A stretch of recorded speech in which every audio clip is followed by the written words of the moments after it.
All right, I want to show you how I use this one compact to just even out my skin tone, which is my main goal when I do my makeup. I want to even out the redness, any discoloration. I have a lot of age spots and melasma, and then just brighten everything. I'm basically going to do like a paint by number, right? So I'm going to take my main color and I'm going to place that pretty much everywhere because I need some extra coverage.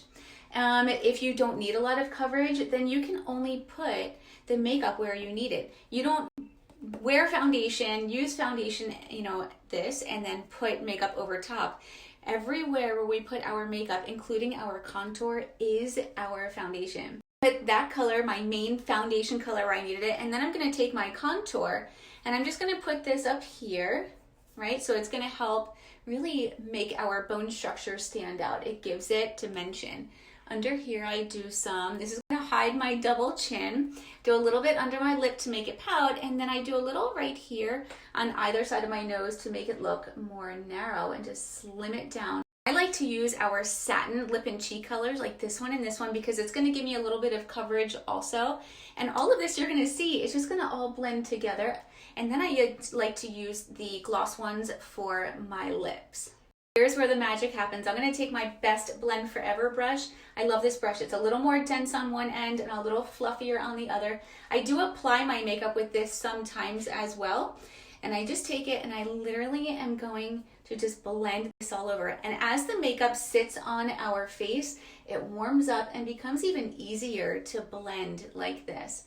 So I'm going to finish this blending all over. If I need to, I can add a little bit extra, but less is always more, and it's always easier to add some than to have to go back in and try and delete. So a couple of things. We want to make sure that we are also applying our foundation color, our main highlight color, over our eyelids too, because it's going to color correct and it's going to create a really great base for our eyeshadow.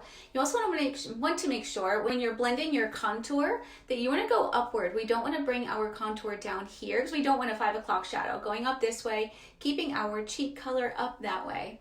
All right, so then I go in and we use our Illuminator. So Illuminator is going to bring back that glow. When we put foundation all over our face, it takes away our natural dimension, our natural glow and character. That's why it's really important to make sure that we are adding some type of cheek color back in and just a really nice glow back to our cheeks and our faces. Another really important part of our faces are our eyebrows. They're like the framework to our face. And right now, I don't have my lashes on, my brows aren't done, so I look very naked and weird up in this area.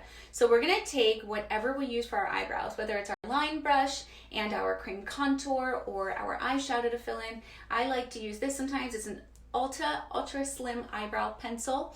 And we're going to map out our brows. So we're gonna use our nose, the corner of our eye, and this is where the beginning of our brow is gonna be. Our nose up through our pupil, and that's right up there. It's going to be the highest point of our arch, and then our nose to the outer corner of our eye, and that's where our brow should end. And then I'd like to start at the bottom and kind of draw going up this way toward that high point, and then come back down, and then you can kind of do the top two, and then go back in and fill in like this. If I want my makeup to stay, that glow is crazy. And then it kind of just presses everything where you want it to go and want it to stay, but just a little bit. We don't want to press our makeup with like liquid because then it's going to displace and push our makeup around, and we don't want that.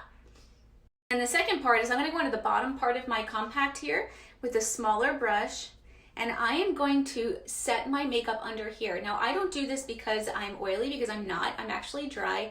I do this to take away the sheen of the makeup so that it doesn't make my wrinkles stand out, and it also brightens me. It almost gives me a concealing effect, that would make you a little bit brighter under there, but I don't necessarily need a super bright under eye. Just when it's mattified, it gives a nice smoother appearance under here, especially if you have maturing skin like me. I add lashes and I'm done, and a little bit of eyeliner too, just to make them a little more bold. So easiest makeup, literally everything takes, if I'm just using my compact, my lashes are already done, 3 to 5 minutes, I'm out the door.